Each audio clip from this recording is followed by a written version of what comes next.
All right, so are you ready for this? We're going deep on Evangelion today. Episode 24. Ooh, yeah. One of the most, I guess, infamous episodes in anime history. Definitely a turning point. We've got the translated script, and believe me, you'll want to, pay attention to every single word. This isn't just giant robots and explosions.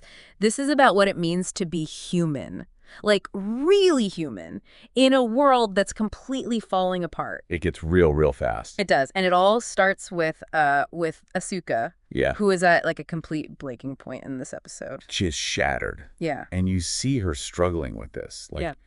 deep sense of worthlessness. Like, she doesn't even feel like a person and no connection to anyone. She feels alone. Yeah, totally alone. And it's more than just teenage angst, right? Oh, way more. This is the weight of the world is literally crushing her. Yeah, and it's interesting because the episode opens with this, inner monologue. And it's heartbreaking. Yeah, I always tear up a bit there. Where she's questioning, everything about herself. Yeah. You know, why she's even here. Mm-hmm. Her whole purpose. Yeah, and then we see her synchro rate plummet. Down to zero, nothing. With Unit 2. Yeah, her Eva. Her Eva just goes kaput. Yeah, and it's a really powerful image. She's completely unable to cope. She can't even function in this role that she's been, forced into. It's like she's drowning.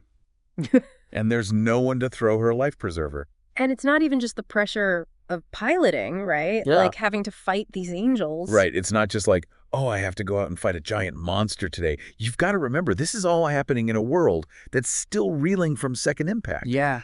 The whole planet was reshaped by that.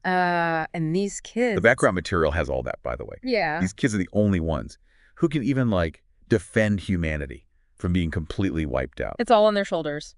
That's a lot to handle. Yeah, for any Let kid. alone a bunch of kate. Yeah.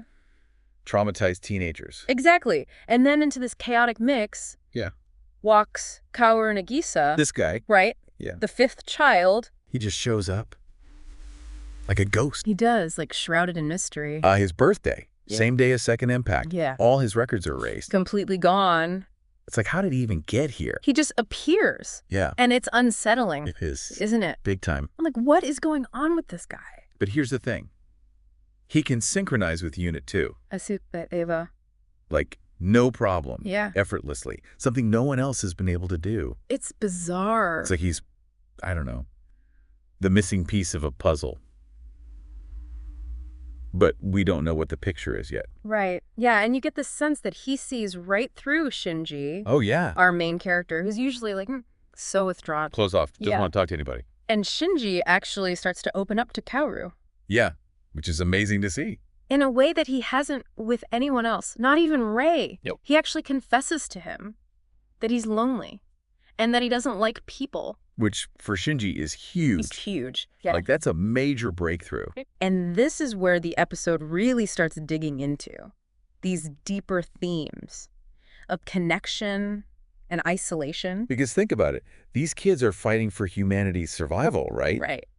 But they're also isolated from each other. They are. Trapped in their own little world. And their AT fields. Yeah, those barriers Yeah. around our hearts. Yeah. Remember those? Yeah. The same barriers that keep us safe, they also keep us apart. Yeah, and it's they're yearning for this connection. They want it so bad. But they're also terrified of it. Yeah.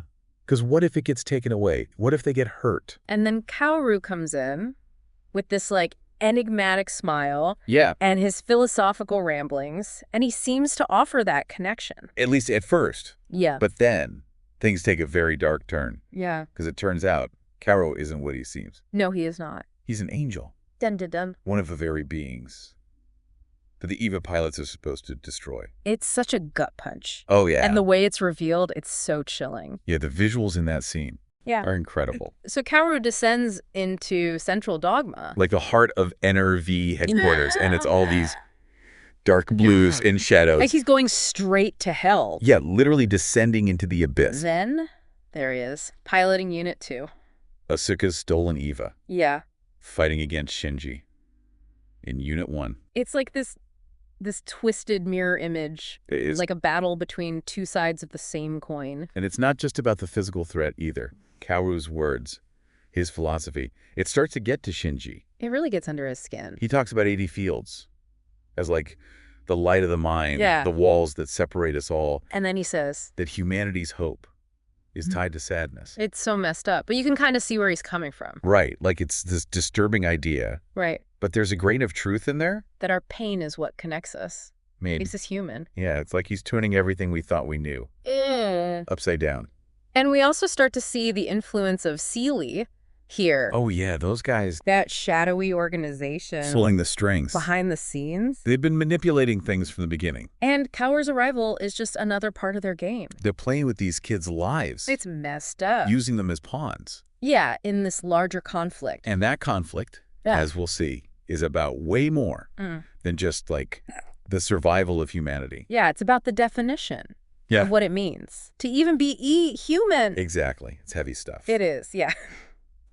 So we left off with Kaoru's death, which, he framed as this act of love for humanity, this big sacrifice. Right, like he was doing it for the greater good. I think we need to unpack that a little bit, because it's anything but straightforward. Well, for sure. Like, on the surface, it seems selfless, right? I choose to die and you choose to live.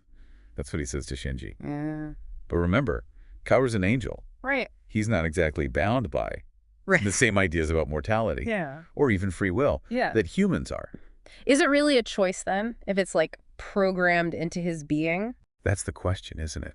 Makes you wonder if maybe Kaoru's desire to die wasn't just about saving humanity, but also about escaping his own predetermined fate. Like he was trapped. Yeah, exactly. And this ties into those bigger existential themes that run through all of Evangelion. It's like these characters are constantly grappling with identity, purpose, free will. Big questions. Huge questions. And so Kaoru's death becomes this really complex philosophical statement about the nature of choice. And what it means to exist in a universe that might already be decided. Right. Like, do we even have a say in our own lives? It's like he's challenging Shinji. And us as viewers. Yeah, to really examine our assumptions about life and death. Like, what does it mean to be alive? What does it mean to choose? And then there's the political side of things, too. Right. We can't forget about Sealy. That shadowy organization. They were clearly manipulating Kaoru. Yeah. They let him infiltrate NRV, knowing full well he was an angel. And they probably orchestrated that whole encounter with Shinji. Oh, absolutely. But why? Well, it's all part of their plan. The Human Instrumentality Project, which I think we're still kind of in the dark about at this point in the series. Right. The specifics are still shrouded in mystery. But we know Sealy wants to force humanity into this new state of being. Where everyone's individuality is erased. So, not exactly a utopia, then. No, not unless you like the idea of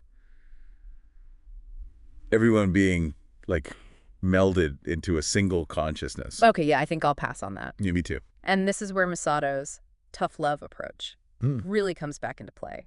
She does not sugarcoat things. No, she does not. She sees Shinji just drowning in grief. And she tries to shake him out of it? Yeah, she's like, get a grip, kid. She basically tells him survivors have to choose to survive. Yeah. You need to find your own reason to fight. Even when everything seems pointless. Exactly. Which is so interesting because it's like a direct contrast to Kaoru's philosophy. Right, where Kaoru saw sadness as a potential source of connection. Misato's all about individual will. The will to survive. Even against impossible odds. Like two completely different paths. And it's up to Shinji to decide which one he's going to take. And I think that's a theme that resonates with a lot of people. You know, even outside of Evangelion. Oh, definitely. Like we're all trying to figure out our place in the world. Trying to make choices that matter. Even when we feel trapped. Even when we feel lost. Yeah, and this episode does such a great job of juxtaposing those intimate moments of human connection with the cold, calculating world of NRV and Cize. Yeah, you see Shinji struggling with his feelings for Kaoru. Yeah. And then cut to Gendo Ikari making these cryptic moves behind the scenes. Like a chess master. Yeah, and you're like, what is he up to? It's like the personal and the political are constantly colliding. Creating this crazy tension. Yeah, and the visual. And the soundtrack. Oh my God, the soundtrack. It's so good. Like that scene with Kaoru at the piano. It starts out so peaceful. Beautiful. And it gets all dark and ominous. As the angels approach Tokyo 3. Chills every time. It's masterful. It's like the show's playing with your emotions. Yeah, and those little details. The way they use music and imagery to create a mood. That's what elevates Evangelion. Yeah. Beyond just a typical mecha anime. Exactly. It's those subtle things. that have these deeper meanings. Like the recurring motif of eyes. Oh, yeah. We see close-ups on characters' eyes throughout the episode. Especially during those moments of intense emotion. A revelation. Yeah, it's like the show is peering into their souls. Exposing their vulnerability. And that's what makes these characters so relatable, even when they're making choices that we might not agree with. Yeah, you see yourself in their struggles. In their anxieties, in their search for meaning. It's that raw honesty. That willingness to explore the dark side of human nature. That makes Evangelion so powerful. And it's so enduring. So, with Kaoru gone and Seele's plan in motion, where does this leave Shinji? And the rest of humanity. Okay, so we've talked about Kaoru's sacrifice and gotten a glimpse of Seele's really messed up plans. But, like, where does all of this leave Shinji? Yeah, where does he go from here? I mean, what does it even mean for him at this point and for humanity as a whole? Well, in a lot of ways, this is where Evangelion really shifts gears. Yeah. Like, we've seen these hints Yeah. of a larger conflict brewing. Right. But now, it's becoming terrifyingly clear. This isn't just about fighting angels anymore. It's bigger than that. Way bigger. It's about control, about the very future of human existence. Like what even IS humanity Oh, at wow. this point. And for Shinji, I think you can almost feel the walls closing in on him. Oh, yeah. He's lost someone he connected with. His dad is a total enigma. And all the adults around him are either spouting cryptic nonsense or just straight up lying to his face. That's a lot for a kid to handle. It's a lot for anyone to handle. And this is where the show's psychological depth Yeah. really shines through. Yeah. Remember, we're looking at a translated script here. But even through that translation, you feel the weight of Shinji's despair, his isolation. You really feel He's grappling with Kaoru's death, Yeah. but also with the realization that he's just a pawn. In this game, he doesn't understand. And that sense of being manipulated, of not having agency, I think a lot of people can relate to that. Oh, absolutely. Yeah. Even if you've never piloted a giant robot, Right. it's that feeling of being trapped by circumstances, by expectations, by the choices of others. Like you're not in control of your own life. Exactly. And that's exactly what Seele wants. They want everyone to feel powerless. They want to break down any sense of individual will. Because they think that's the problem, right? They believe individuality is the root of human suffering. It's a pretty bleak outlook. It is. So what are they going to do about it? Well, they want to force everyone into this new state of being. The Human Instrumentality Project. Yeah, where everyone is merged into a single consciousness. So no more self. No more self. No more individuality. Nope. Just one big happy blob of humanity. Something like that. I don't know. It sounds kind of creepy to me. Yeah, it definitely has its downsides. And this is where Masato comes in again. With her tough love. She sees Shinji spiraling.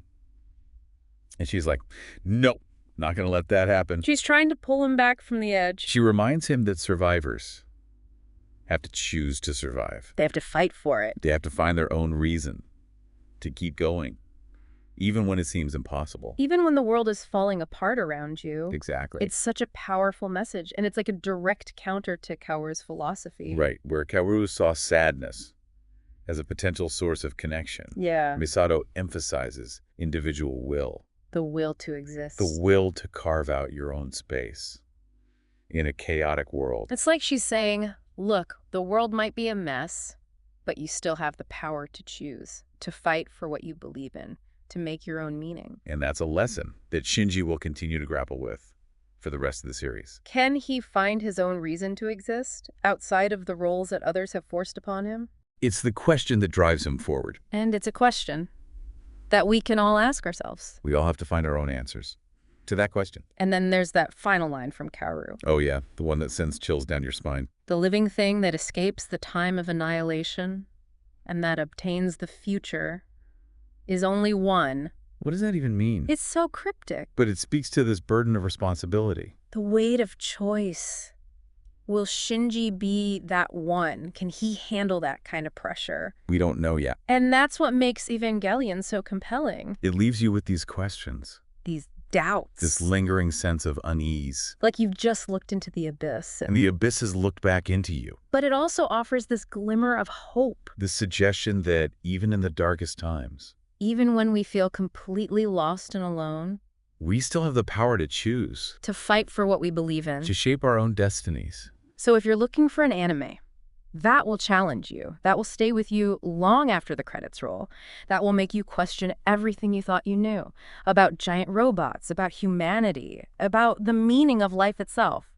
Then Neon Genesis Evangelion is definitely worth your time. Just be prepared for a wild ride. And maybe have some tissues handy. You've been warned. Thanks for joining us for this deep dive into Evangelion. Until next time, keep exploring, keep questioning, and never stop diving deep.